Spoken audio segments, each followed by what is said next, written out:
Ayarlı oğlamının yeni bir öğrenmeli adı başladı. Bir kadının anırdan gelenine kefe bir aytman vakti var da, kefe bir dimen cayı var.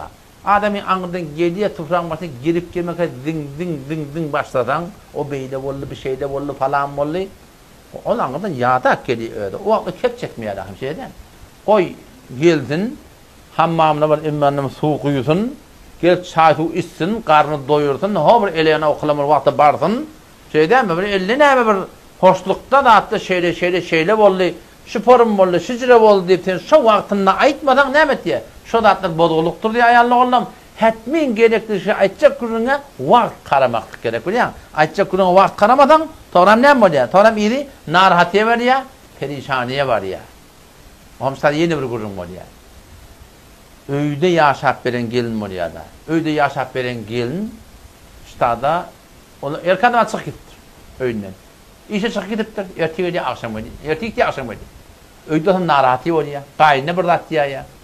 Gaynata burada attıya ya. Bağdı burada attıya ya. Fılaşın kurunda oluyor. İşte ayda anıdan erkadam gelinne o sonra bir ardahal et diye yankıyı. Yankıyı gelin ardahal et diye. Herkesin ardahal etmeni vakti. Bir tücü vakti. Bir çayto elinden karnı doyan vakti ardahal et diye. Sonra erkadamda ne etmeliler bilin? Yek tarafa kızavat etmeliler. Gelin ki kulağın nenen beydiydi, derdinde şeydi dolar. Ardahalın tanı et ya tanı kim ayısın o? Şimdi alakını götürmeliler şimdi. Ya o tarafa geçen der. Nenen, deden, yeni biri ayalın hakkında burada diyenle alakını götürmeliler. Belki ikisinin kendini eşitmeli, kızavat etmektik gerek şu arada. Bir kaptallığın eşitip de bir kaptallığın yıkılsan sonra ne emet diye biliyor musun? Sonra bozgulu olsa diye. O zaman şimdi hatta şeyde bir yumuşaklık bilen, kavuluk bilen inşallah Teala ara ataltta var rahim hel etmektik gerek. Yoksa eğer şu düzgün ara gelmese iyi ne mi? Bozgulluk boluyor, gelin bir ala batkı. O zaman tada çavatlı oluyor da vağın onş bolmaya.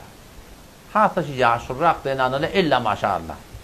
Kadim bir 50 yaşan, 55 yaşan denanıyla var 60 yaşan.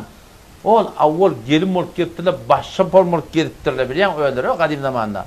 Yeni bu zamanın oğlanın son yalı geçecek olup geline ağrım verip birda edip ustada şu erkadam onusturacak öyle bolunak.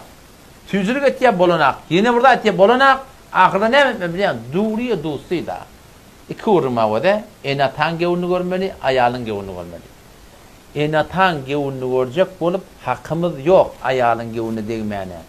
Şun o ten ayal ten nenin men yaşamana gelen o. O sen men yaşamana gelen. O enatan o da evla veren kefmi. Enatan gevunu görecek olup hakkımız yok ayalın gevunu değmeyene nahak. O ayalın gevunu görecek olup nahak hakkımız yok enatan gevunu değmeyene. Her kaçın öteyle o halmatı zayinle. Ne kadar oğlunla oluyor, körfe oluyor. Diyem. Körfe oluyor, öyde taklamalı oluyor. Enatan taklama oluyor, bir yağdaylar oluyor. Başardığına oluyor. Gelin hem arkadaşmakla gerek. Onun gurun yok. Şu vazife dini mi ki bir adamın kömekçi olmalı. Adamın kömekçi olmalı. Ama bir vak böyle Müslüman doğan. Bolonak. Çeken akta anne. Bir yıl oldu, 2 yıl oldu, 3 yıl çeken akta. Ne yapmış da? İşte da şunu yani var ya böyle ene tamam etmek men vazifem. Asli men vazifem. Ayarla başardığına göre bana arkadaşmakla vazife değil. Arkadaşıp durun ne? Ne açıyla geçip durun çekmeyen o. İşte da şu çekmeyen durun yerine şontasını ağartmalıydın. Kaptandan bir otogal, bir daha cüdagani et ki ol rahat yaşayış netin. Başardığına hizmet netin, hizmet etmek vardı ne mi önüne olsun. Şimdi biliyor musun adamı? Duriye dostu da o hatta barmadı körfene gururunu gizak oluyor da körfeden değerli de yani ara gurun çıktığı kadın yarasıcak olayan bolanak, kavluk bunun gecek olayan bolanak, zor kep gurun bolanak duriye dostu ya. Şey değil mi? Cüda ol, kullen cüda et öyünü. Şey değil mi? Rahatçılıkla yaşa. Bu kurduk deşen ödüdür, diş veren ödüdür, ağız veren ödüdür, razıktır ödü. Bunun sultanına korkman, Huday Teala gümen etmeyen yerden Huday Teala ödü yetiriyendir. Şıdatlar var rahim riayet edilmedi. Bunun sultanı hoşluk kalmıyor yani. Avvela enatalar riayet etmeli. Bu da manın oğlunun sultanı kadim zamanı yalaktel. Bu da manın gelinleri kadim zamanın gelinler. O dayıoğluklar ne o kadim zamanda varmıştır. Her namını kepçik gelemiştik. O da tapmakını gıyırrak. Başardığından ketekede, oğlun denanatta, sen Cözü Hanım adam muttur, Teňeçeli ýagdaýynda mutlak başardyň mehribanlyk, tüýjülük gawlyk etmeli. Öýle öz gyýdyňdan güdeş etsin ýalak, ondan da güdeş edip şu toratynda gawlyk bilen höreköşelär, tüýjülük bilen, haýyş temenna bilen şidatlary ýoldan halmaklyk gerek. Ýogsam näme bolýar? Ýogsam iri bidirege bar ýa-da, şeýdem iri bidirege bar.